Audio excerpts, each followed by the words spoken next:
Good morning, how we doing? Good morning, how we doing? Good. Well, I am excited to be in front of all of you today for a great cause. So, good morning, everyone, and welcome to the Ujamaa Place annual Transforming Men's Lives Breakfast. My name is Gabe Henderson. I have the pleasure of serving as an on-air talent in the NFL for 7 years, currently in the NFL for 7 years, and it is a pleasure to be in front of all of you today. It's an honor, like I said, to have you all here, united by our shared commitment to transforming lives and empowering the young black men Ujamaa Place serves. Give it up one time for Ujamaa Place and the young black men that they serve in our community.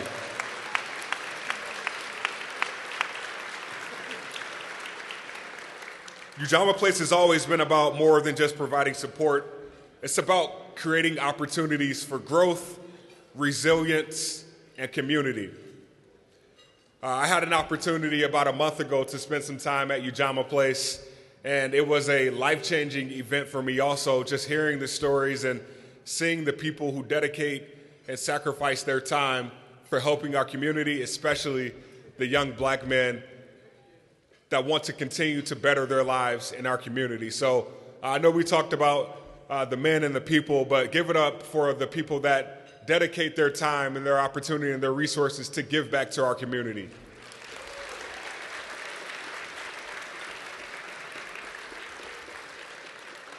Quick backstory on myself. I'm from North Carolina.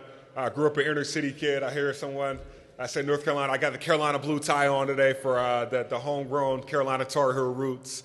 But just growing up an inner city kid, not really being exposed to the resources that Ujamaa Place has, it is a true privilege to be just partner with this community and partner with Ujamaa Place in helping serve this great community because the future is now, and to continue to build on the legacy that our black men has done in our community, to have resources and people dedicating their lives to such a great cause has been enlightening for me, and I'm looking forward to continue to being a part of that. But as we continue to move forward this morning, we want to continue to celebrate the achievements of young African-American men who have overcome adversity, showing us the true strength of their human spirit. And with your support, we can continue to break down those barriers, offer second chances, and equip our brothers with the tools they need to succeed in life. Whether it's through education, employment, housing, or healing, Ujamaa Place is making a profound impact every day. Your generosity makes this journey possible. And today, let's reflect on the power of change and how each one of us plays a vital role in creating a brighter, more just future for the Ujamaa men. Together, we can uplift, inspire, and build a stronger community.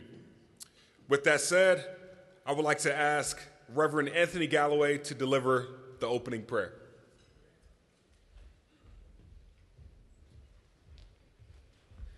Good morning, I'm Reverend Anthony Galloway, pastor of St. Mark AME Church in Duluth, Minnesota, and yes, we down here and we in here. Use your faith background. I'll call from my own perspective, but use your faith and your words for yourself. Let us pray.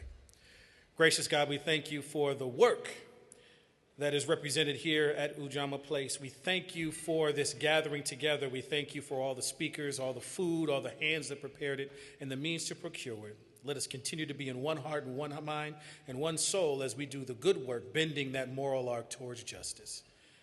Amen.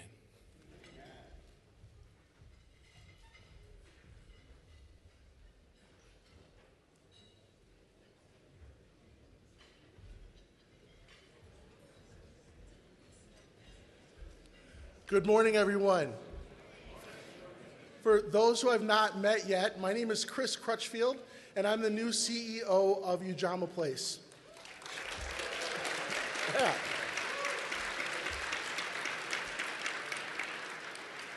I would like to thank you all for taking the time to come and learn about how we transform our men's lives. It fills my heart seeing so many old and new friends here. But I realized that Ujamaa Place didn't just happen by accident, right? It happened because of the hard work and the sheer will of some real giants of our community. People like John Harrington, Rick and Beverly Haydinger, Bill and Susan Sands, Bill Sferluga, Mary Kay Boyd, John Couchman, and of course, Otis Zanders.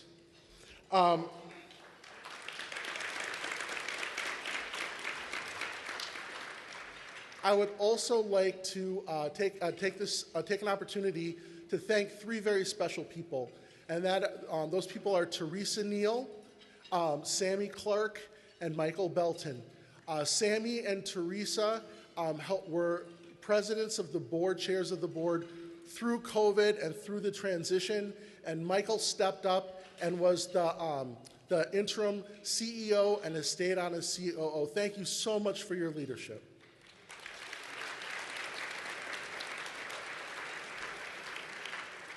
To the table hosts, if you could please stand, I just want to recognize your leadership in bringing people to Ujamaa, to the breakfast this morning.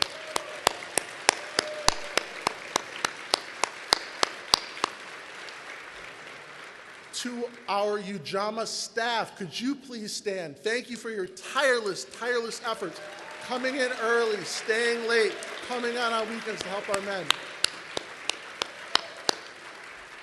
And finally, could the Ujamaa men in the room please stand up and be recognized? There they are. Fellas, it's all about you. It's all about you and your success.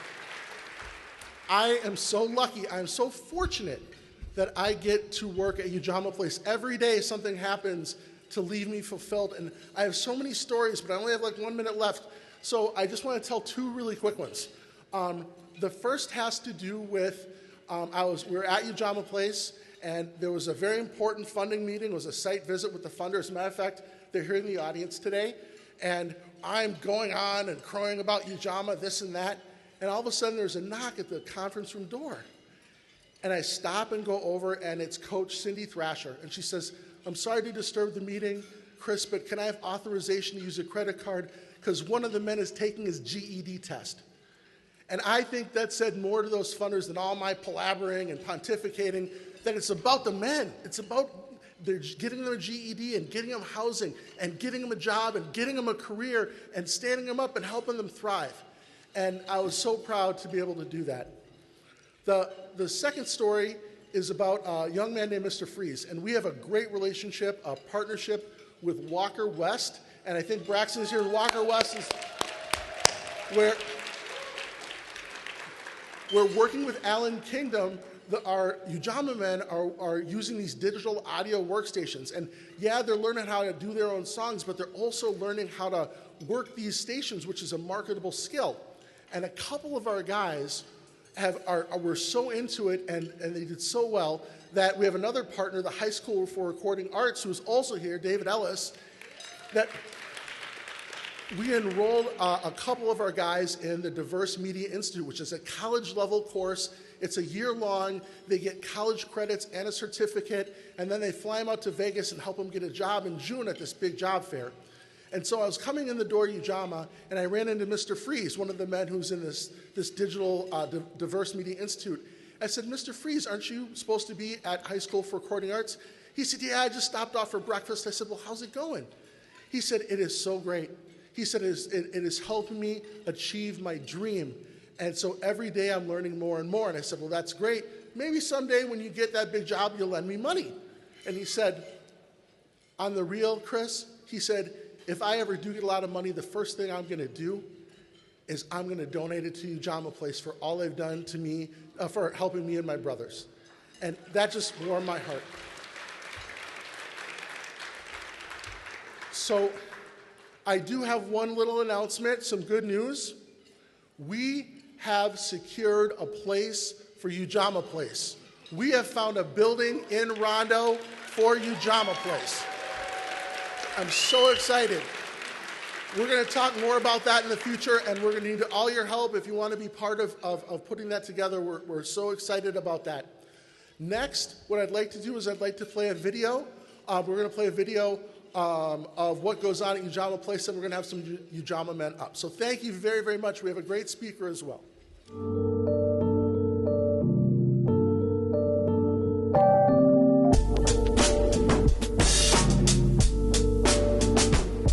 Ujamaa Place is very important to our lives because it helps move the community, especially our community that is very broken right now, because none of our young men, like myself, have a direction, and we fall into our wants and needs because we feel like we don't have any other way, so we go either into violence or other ways of getting it, which are not usually good for ourselves or good for our community. So Ujamaa is teaching us how to do that the proper way of being men. A lot of our guys have been justice impacted, but some of them haven't. Some of them aged out of foster care, right? Some of them have had mental health issues. Some of them had terrible, terrible trauma in their lives. And we are assessing their needs on an individual basis. I mean, some men just really need to get on track with a job. Some men are housing insecure. Some men have mental health issues or trauma issues. Some men have all three. And so it's a matter of working with each man individually to identify what the barriers are to success, and then working with them to help them break through those barriers into success. I was definitely either going to be in jail or dead, for sure. I ended up coming here with like $200-300 in my pocket, not really knowing where I was going to lay my head. I ended up working at the airport, doing janitary work, and I was delivering newspaper and doing whatever little gig on the side that I can do. But at that time, I was bouncing from house to house. And I came into Ujamaa. I came in nervous, not really knowing, you know, what was expected of me. Coming in, I was given no illusions about what it was. It was a place to like grow, and they would support us, but we needed to show that support back, you know, show up, do things, you know, do the programming. And as long as you do that, they're here to help you and support you. Somebody at my back.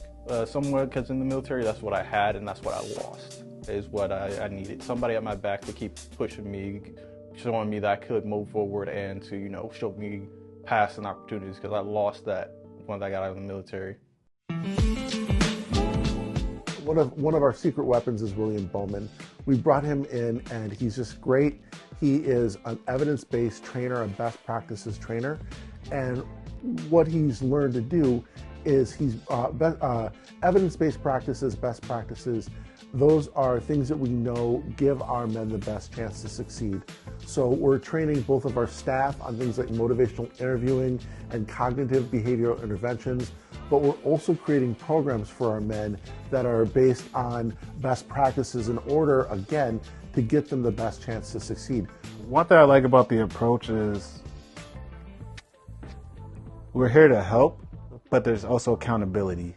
Like a lot of times I've seen in other places I've been, there's kind of a aspect of coddling because we want to help you, but we don't want to be too hard on you.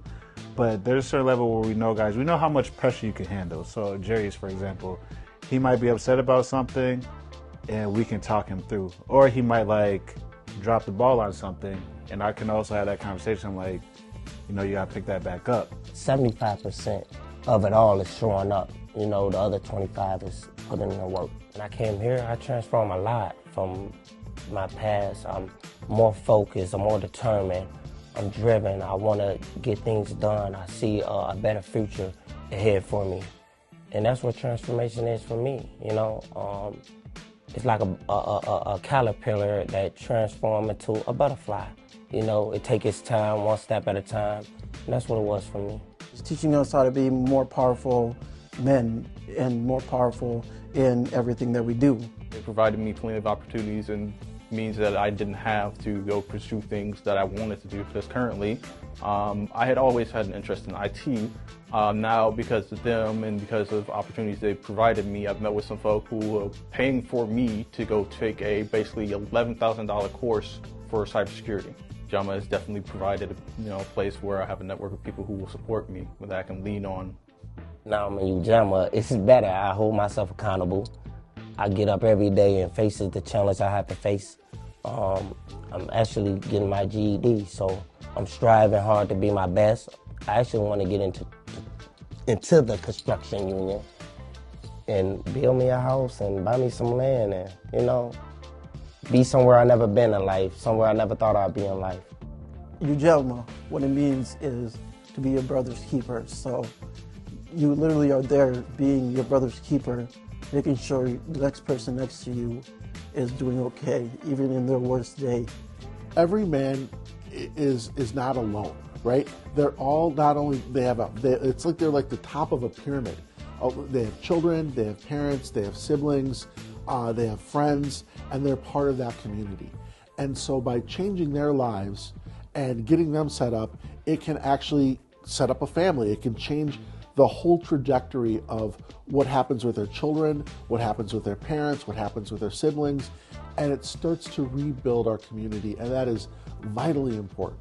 I'll be real, I really used to wallow in self-pity and self-doubt. Like, I would believe I wouldn't be able to achieve a lot of things I've done now, but being through this program, having these people support me, talk to me, show me things, it's like, you can do, whomever else comes through, you can do these things. You can do all that you want to if you put yourself to it, and that people will be on your side, at your back, helping you go through it, as long as you put forth the effort.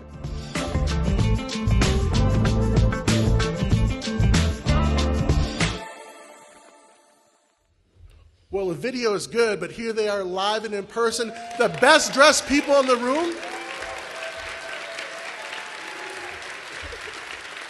We have Titus, Jovan, and Mr. Kelly. Titus. Hello, my name is Titus, and I'm a Ujamaa man. And the one thing that I love about Ujamaa is that it represents to me as family, because family means a lot to me, and that moves me. So.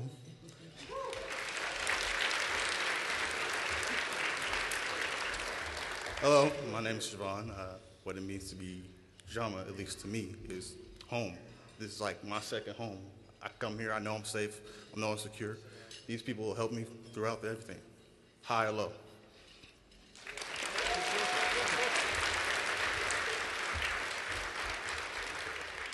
My name Jarius Kelly. I'm a Ujamaa brother, and Ujamaa is a family I like to give a hard time when I walk in. It's so much support, so much love. I love these people. These people push me so hard, try to give me everything I need to succeed, and I'm glad to be a Ujamaa brother and a board member. Thank you.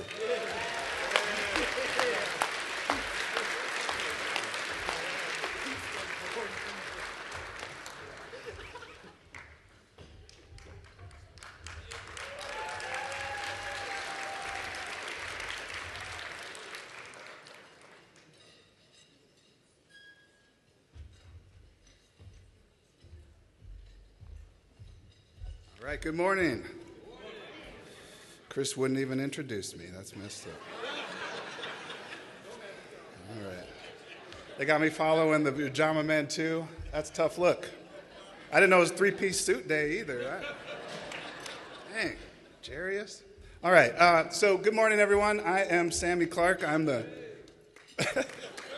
All right, getting claps already. I needed that. I'm the board chair at Ujamaa Place. And I've been given the task of running through a list of thank yous.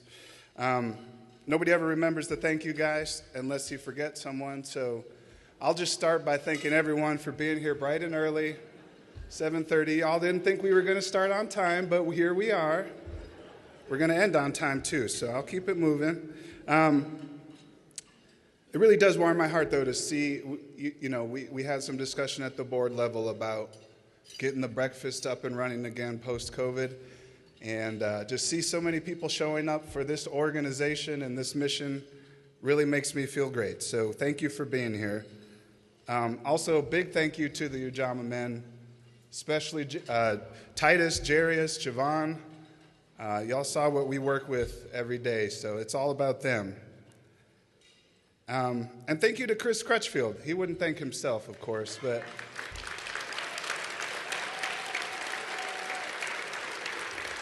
for being such a strong partner. He's already left his mark. You heard the breaking news about the building. It's a building I walked by hundreds of times going to school and playing basketball at MLK, and we are really excited about that. So more to come on that, by the way. Might be a breakfast part 2. Okay, now to the real business. Next, I'd like to recognize the elected officials and distinguished guests in the audience. If you are an elected official, will you please stand and be recognized? The lights are bright, but I was going to try. See, I think I know you all. All right. I'm going to go through this. I saw State Senator Claire Umu Verbaeten. I always mess that up. We're in her district, by the way, so you can bow to her later. My boss, John Choi, Ramsey County Attorney. Probably should have started with him. Minneapolis Mayor Jacob Fry is here. Were there others on this side that I was blinded by the lights? I didn't see you. Thank you all for being here. Any judges in the room? I'm the son of a retired judge, so. Oh boy. We got the judge. Well, I know I saw Judge Juanita Freeman back there. Thank you for being here. Can't see the rest of that table because you're right under the lights. My ask to the electeds and the judges in the audience is just that you take what you're seeing here back to your colleagues, spread the word. We're trying to, get this breakfast up and running again, but it's through your collaboration with government partners that we can really do the work that we do. So thank you for being here. All right, and then my fellow board members. Fellow board members, will you please stand and be recognized? Okay. I see Braxton Halsey here. I see Andrea Jepson. This is Oprah. You get a thank you. You get a thank you. Jim Houston back there. Jarius, my guy. I know I saw Siobhan around here. Jeremy Wells. Okay. Fellow board members, thank you for being here. All right, and a special shout out to Teresa Neal. I told her I was going to do this, so she can't be surprised. Chris mentioned it, but Teresa was my predecessor as the chair on the board. Board chair. It is early. And Teresa is really the one who served through some truly challenging years. We're talking about, first off, I think she was only on the board a year before the board voted her chair. So that should tell you all you need to know about Teresa. Then she became chair, and we had a pandemic. We had George Floyd's murder. We had Otis's retirement. We had a search for Otis's replacement, and probably 10 other things I'm forgetting. Multiple hours per week I know Teresa spent, so thank you to Teresa. Thank you, thank you, thank you.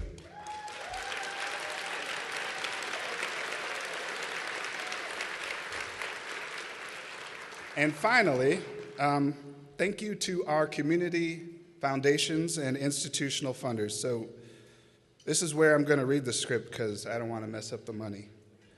I want to express Ujama's deep gratitude to the community foundations that continue to provide critical financial support to our mission.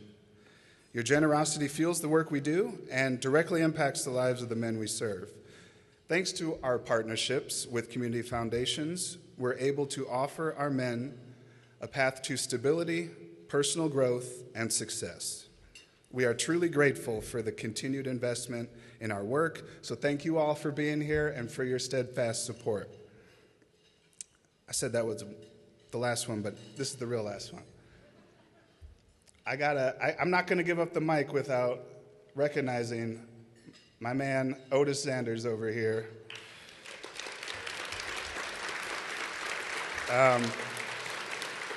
Chris said it all already, but Otis, thank you for everything you did to build Ujamaa into what it is today. You cleared the path for the rest of us to follow, and I hope you're proud of the work you did. This breakfast is one of the many legacies you're leaving, and that you're enjoying your well-earned retirement, not bothering the wife too much, I hope. She just gave a face, so I don't know about that. And, you know, the pandemic really robbed us of a chance to properly give Otis an annual breakfast send-off. So I will just ask the room to join me in thanking Otis and for everything he did.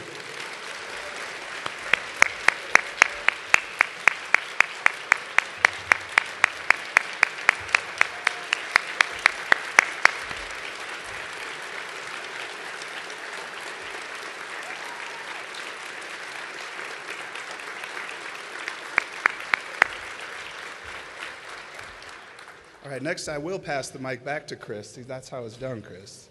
All right. We're getting out of here on time, by the way. Y'all, I got a lot of skeptical messages about that.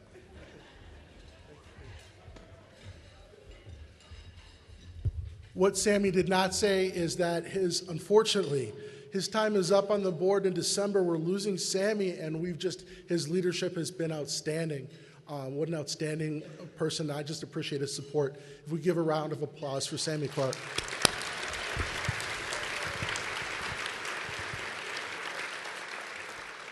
My friends and my staff kid me because I always talk in football or Star Wars references.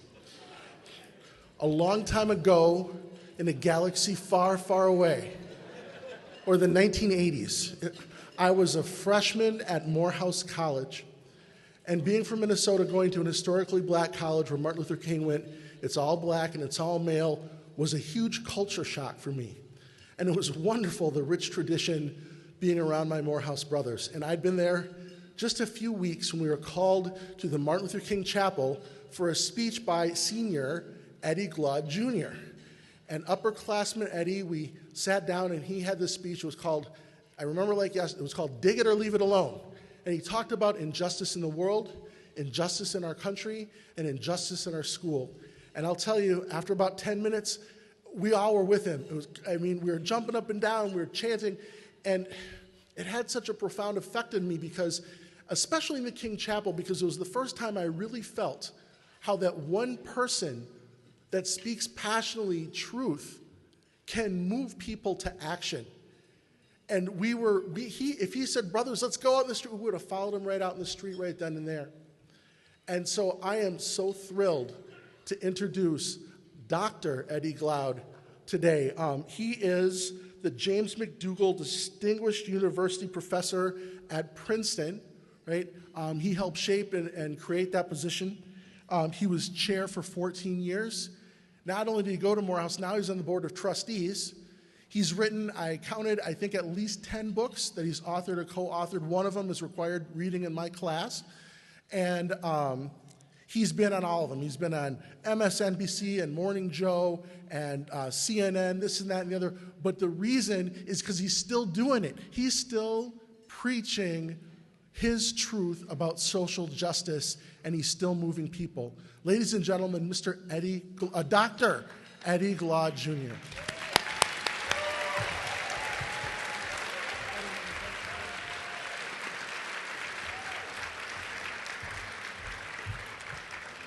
Thank you so much, Chris, for that gracious introduction. Wow, 1988, 89, dig it or leave it alone. My goodness. To the chair of the board, to the board members, to Brother Otis, thank you so much for all the work that you've done to lay this foundation for this. To all the supporters of Ujamaa Place, to the politicians, welcome. I'm just kidding. Thank you all. This is high church, so we got to get here and get in and get out, right? So I just want to jump into this. I am so honored and so humbled by the work that Ujamaa Place is doing and has done, to see those young men not only dreaming dreams, but acquiring the skills to make their dreams a reality. And they're doing so in the context of a country that in so many ways has failed them, and failed them on purpose.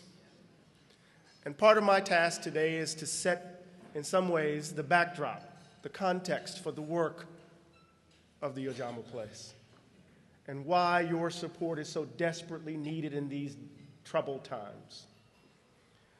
In 1962, James Baldwin published in the New York Times Book Review an essay entitled "As Much Truth as One Can Bear." The article was an extended meditation on the role of a new generation of writers, among whom Baldwin was fast emerging as a leading voice, and the challenge those writers faced as American artists writing in the shadows of people like Hemingway, Fitzgerald, and Faulkner. These white writers were and still are sacrosanct and often served as a standard to judge the inadequacy of the younger generation. The past, full of these giants, Baldwin suggested, was used to bludgeon the present, replete with those who would inevitably fall short. Now, I mention this not to engage in an analysis of Baldwin's somewhat impious engagement with the history of the American literary canon. Rather, it is what he says about the role of the artist that strikes me as particularly relevant for this occasion. Baldwin wrote, "The effort to become a great novelist simply involves attempting to tell as much of the truth as one can bear, and then a little more, and then a little more. We must, as he put it, deal with what words hide and what they conceal. We must deal with what words hide and what they conceal. This is all the more important in a country like our own, where our national stories obscure the horrors of what we've done and ensure our sense of innocence and our inherent goodness. Telling the truth here, or what one might describe as bearing witness, in these dark times like our own, requires a certain kind of courage, a certain kind of commitment to shatter national illusions that offer safety and protect the order of things. Telling the truth here involves risking it all in moments like these in order to release us into a different way of being together. This will entail at times a withering criticism of the past that haunts and constrains, a scathing critique of our self-conception. And as Baldwin put it, quote, we live in a country in which words are mostly used to cover the sleeper. That's Thoreau, right? Used to cover the sleeper, not to wake him. And therefore, it seems to me the adulation so cruelly proffered our elders has nothing to do with their achievement, but has to do with our impulse to look back on what we imagine to have been a happier time. It is an adulation, Baldwin writes, which has panic at its root, end quote. Panic at its root. Baldwin is unsparing in his criticism. He says, quote, one hears in the work of all American novelists, even including the mighty Henry James, songs of the plains, the memory of a virgin continent mysteriously despoiled, though all our dreams were to have become possible here. This did not happen, he says. And the panic to which I have referred comes out of the fact that we are now confronting the awful question of whether or not all our dreams have failed. How have we managed to become what we have in fact become? How have we managed to become what we in fact have become? And if we are, as indeed we seem to be, so empty and desperate, what are we to do about it? What are we to do about it? Against the backdrop of celebrating what the Ujamaa Place is doing, we have to understand the state of our current troubles. How did we get here? A longing for a happier time. Y'all all right? I don't talk like this on Morning Joe.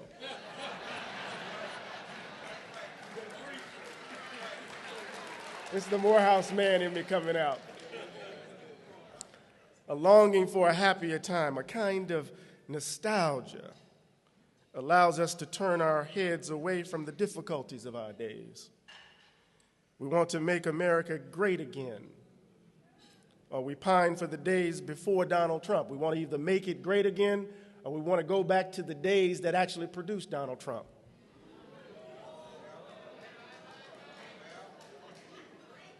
as if America's loss of innocence is a recent event, or as if the issue is the loss of innocence at all. Baldwin insisted that we have to ask the hard questions that get us to the heart of the matter. How shall we put ourselves in touch with reality in this place? A reality that has led some to believe that ours is a nation that belongs only to certain people, that has shaped public policy that distributes benefit and burden accordingly, where we have imagined that any idea of the public good must be cast aside in the name of a distorted view of freedom.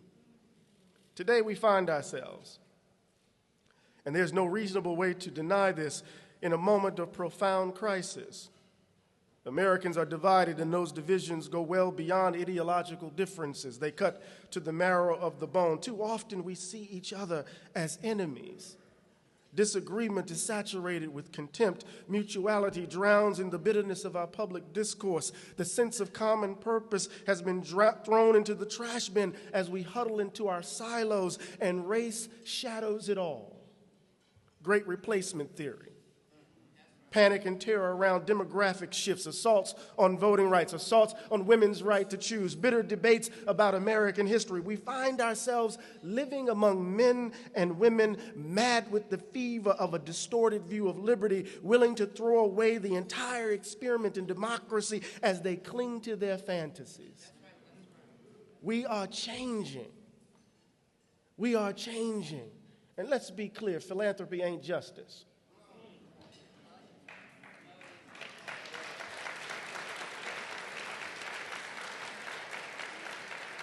We are changing. But as James Baldwin put it, the horror is that America changes all the time without ever changing at all. To be sure, there are a set of principles that define this republic, principles articulated at the initial moment of our creation. We hold these truths to be self-evident, that all men are created equal, that they are endowed by their Creator with certain unalienable rights, that among these are life, liberty, and the pursuit of happiness. But those ideas have been contested from the beginning, fought over, blood spilt in the name of them. There has been and remains something lurking in the shadows, something not so easily captured by phrases like our better angels or progress towards a more perfect union or faith in our founding principles. A closer look exposes the gap at the moment of creation between our stated ideals and the lived experiences that unravel them. At the very moment we gave voice to a notion of freedom, we understood intimately what unfreedom was, because we were holding slaves. And we reconcile this experiment in democracy with the fact that we believe that people could actually own other people. And we've been dealing with that tragic choice repeated over and over again. America's eternal return, the tragic choice at our calamitous annunciation. Oh my God, what am I doing this morning? The gap between the stated ideals and the lived practices that unravel them, and the lies we tell ourselves about it all that split an emerging consciousness in two. What do we make of the fact that we've been lying to ourselves since the beginning about who we are and about what we've done? What are we to do about it all? You have dared to govern in Minnesota over these last years in a way untethered from the ghost of the past, at least in part. The old categories of liberal and conservative have been placed to the side as you've embraced policies that benefit families and children and the most vulnerable among you. Babies shouldn't go hungry in this country.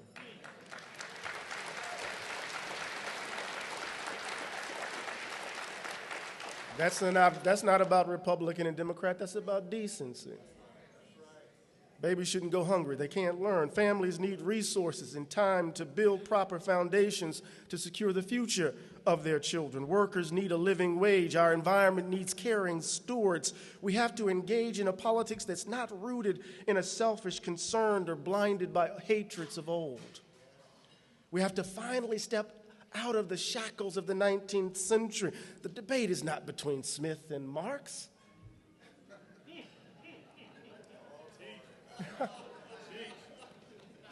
Right?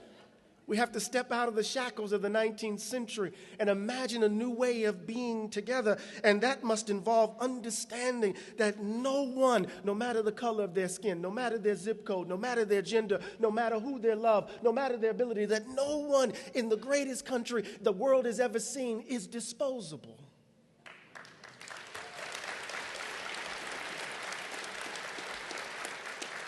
I got 5 minutes to go. 5 minutes to go. You can tell I've been hanging around a little too many preachers in my life. And I was born Catholic. What does that mean? That makes no sense. No human being is disposable. Every human being should be accorded dignity and standing. Everyone deserves to be loved from the moment they take their first breath to the moment they take their last. No one should be thrown away, left in the shadows of prisons and jails. They should be given a chance to dream, a chance to make those dreams a reality. That's what Ujamaa Place is all about. We can't imagine a different way of being together as long as we're comfortable locking up so many of our fellow Americans and throwing away the key. We can't be comfortable in our lives when the state is executing people who are innocent day in and day out.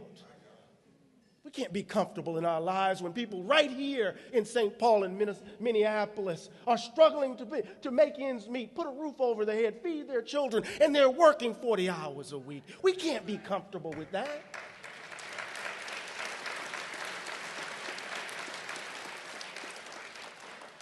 Throwing away the key, locking folk up. That is a policy bound up with the past, where calls for law and order were tied to ideas of carcerality and disposable people, right? We believe that every community deserves to be safe and secure, and safety goes well beyond the law. It involves vibrant communities and a living wage. It entails extraordinary schools and accessible health care. It involves human beings with options and choices for a future that they can see, like those 3 young men we just heard from. But there are forces that refuse to let go of the past. Panic and terror guide their eyes. Panic and terror guide their eyes and corrupt their souls.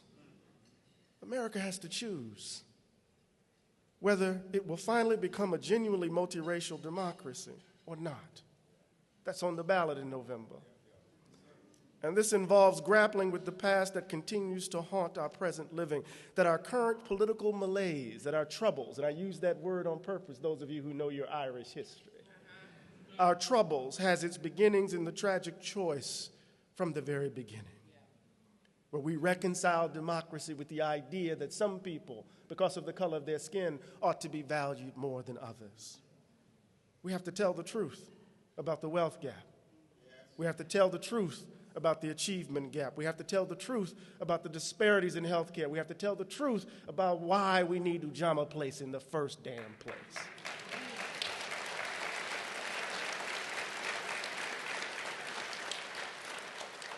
We have to describe ourselves honestly,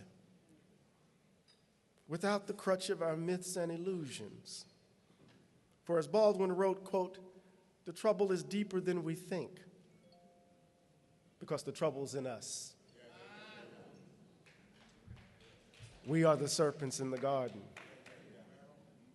And we will never conquer our cruel," Baldwin said, "we will never conquer our cruel and unbearable human isolation. We will never establish human communities until we stare our ghastly failures in the face." We all have been birthed in the American fantasy. That fantasy has distorted and disfigured our moral sense because it requires that we lie to ourselves all the time. Donald Trump isn't the beginning of the lie. He's just the latest manifestation. We have to figure out how to be together differently And in doing so, we must risk everything. Our children have come of age amid catastrophe. Some reach for a progressive politics. Others turn to authoritarianism or fascism. They are reaching for language that can help them make sense of what the American fantasy, with its particular words and deeds, have hidden and concealed. But Baldwin is right. The search requires a confrontation of sorts. Quote, our own record must be read. The air of this time and place is so heavy with rhetoric, so thick with soothing lies, that one must really do great violence to language. One must somehow disrupt the comforting beat in order to be heard. Sometimes you got to sing off key to be heard, you know.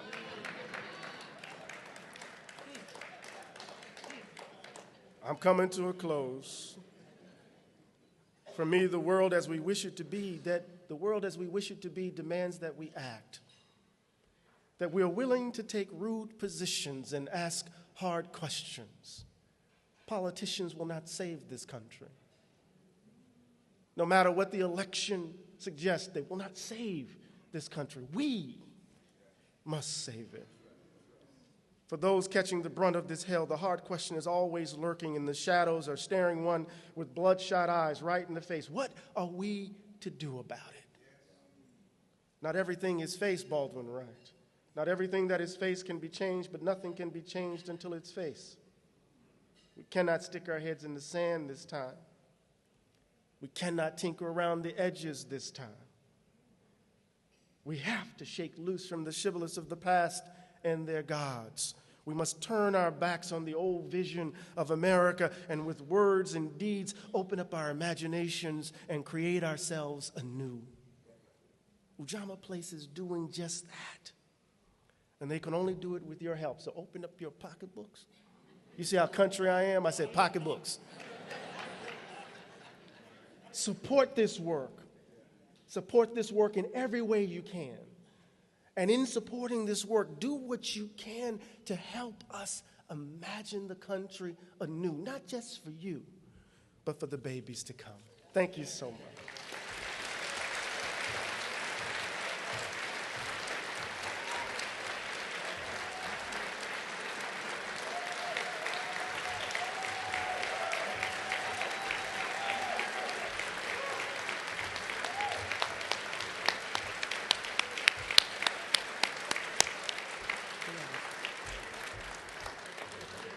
So before I ask Gabe to come back up, I have an announcement to make.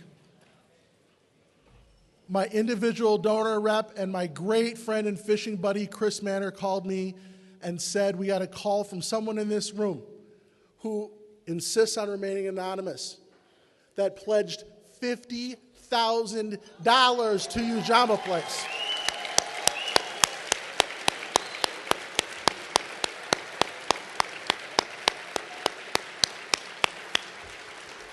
Any of you who would like to match that this morning, I would really appreciate it. Mr. Gabe Henderson.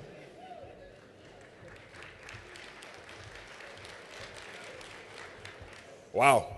And one more round of applause for Dr. Glaude.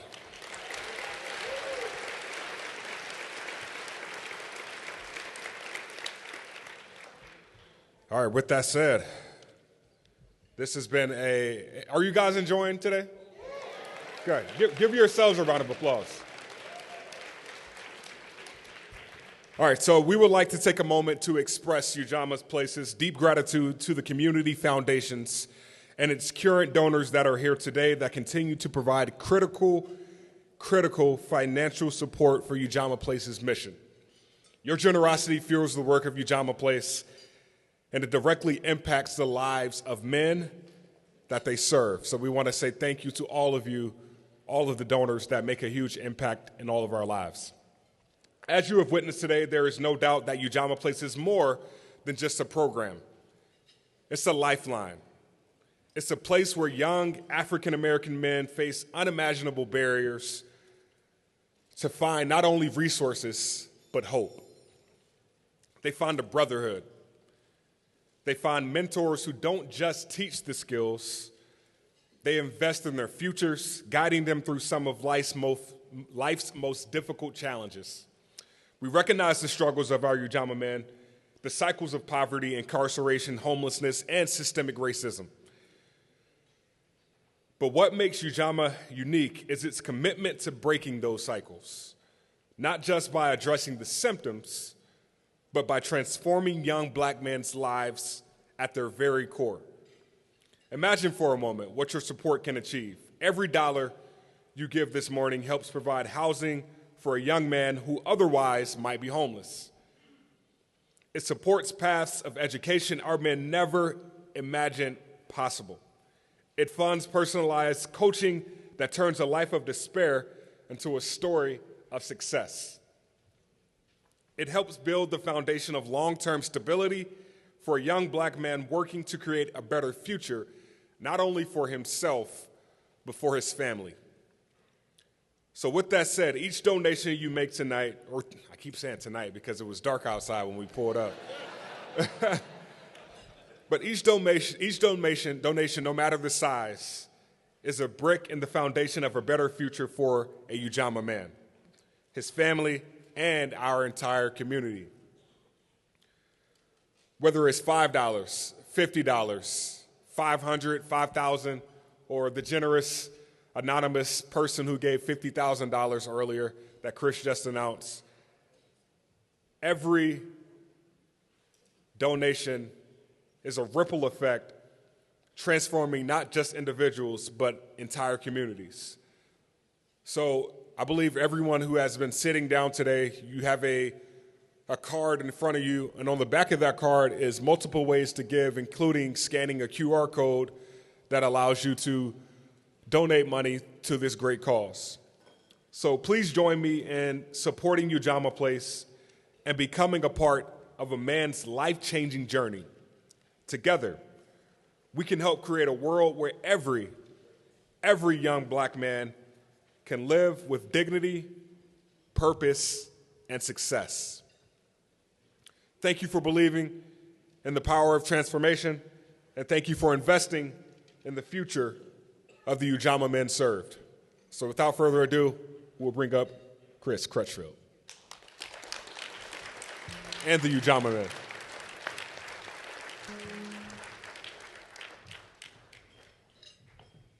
We're looking pretty good on time. I'd like to thank all the table hosts, and I want you to know that the centerpieces are the table hosts yours to take home as a gift. I would also like to thank our staff and Tracy Polzine for all the work today. And the Ujamaa men have something they'd like to say as we part today and say goodbye. We just want to show some appreciation to Tracy for doing all this for us and putting this all together. And we want to say thank you guys for coming. Yes. Come on, we're going to do it together. Okay, we want to say thank you to all you guys for coming and showing appreciation. Thank y'all so much. Yes. My bad, we're new to this. I didn't introduce myself. My name is Robert Webb. I'm a part of the Ujamaa Place. I just want to say thank you to Sydney. Can you stand up for us, Sydney?